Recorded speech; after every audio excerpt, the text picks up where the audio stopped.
নমস্কার বন্ধুরা, রান্নাঘরের টুকিটাকিতে আপনাদের সকলকে স্বাগত। আজ আমি আপনাদেরকে সুজি দিয়ে দারুণ সফট জালিদার একটা নাস্তার রেসিপি শেয়ার করব।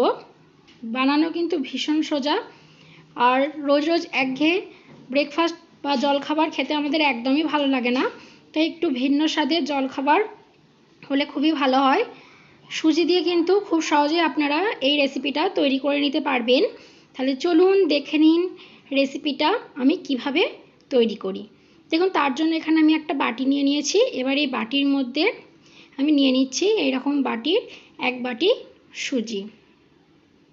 আপনারা যে কোনো বাটি বা কাপ মেপে আপনাদের পরিমাণ মতন সুজিটা নিয়ে নেবেন। আর দিয়ে দিচ্ছি ওই বাটিরই 1 বাটি জল।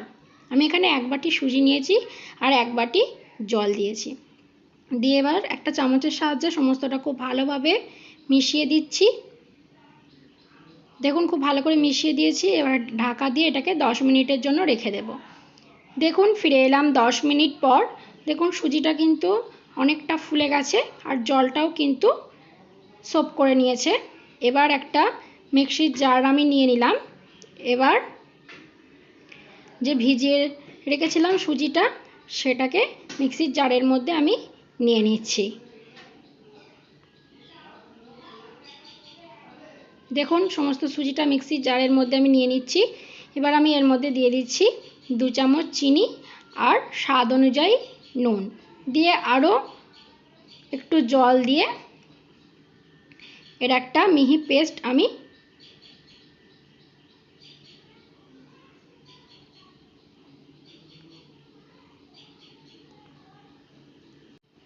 দেখুন পেস্ট তৈরি করে নেওয়া হয়ে গেছে।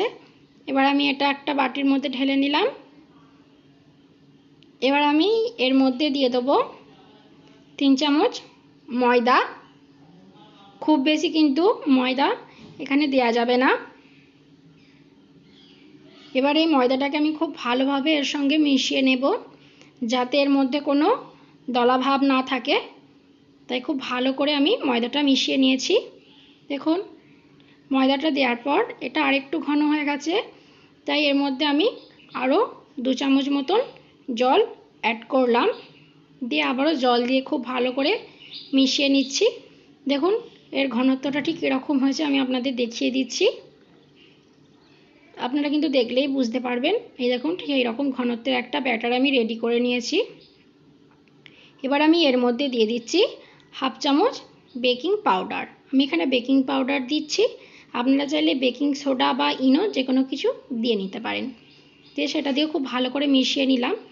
এবার একটা তাওয়া আমি গ্যাসের মধ্যে বসিয়ে দিয়েছি। এবার তাওয়াটা কিন্তু খুব ভালোভাবে গরম হয়ে গেছে। এর মধ্যে 1 ফোঁটা আমি সাদা তেল দিয়ে দিলাম। দিয়ে একটা ব্রাশের সাহায্যে খুব ভালোভাবে ব্রাশ করে দিচ্ছি। দেখুন, খুব ভালো করে ব্রাশ করিয়ে দিয়ে তাওয়াটাকে আরেকটু গরম করে নিলাম। দিয়ে এবার এখানে আমি একটা পরিষ্কার সাদা কাপড়ের টুকরো নিয়েছি। দিয়ে সেটা দিয়ে তাওয়ায় যে তেলটা আমি ব্রাশ করেছিলাম সেই তেলটা খুব ভালোভাবে মুছে দিলাম। এবার যে ব্যাটারটা আমি করে রেখেছিলাম সেই ব্যাটার থেকে আমি 1 চামচ নিয়ে এইভাবে দিয়ে দিলাম। দিয়ে এটাকে কিন্তু আমরা আর কোনোভাবে ছড়িয়ে দেব না।